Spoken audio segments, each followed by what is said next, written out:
गरुडगमन तव चरणकमलमिव मनसि लसतु मम नित्यम्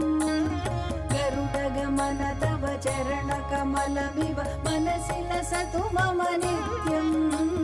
मनसि लसतु मम नित्यम् मम तापमपाकु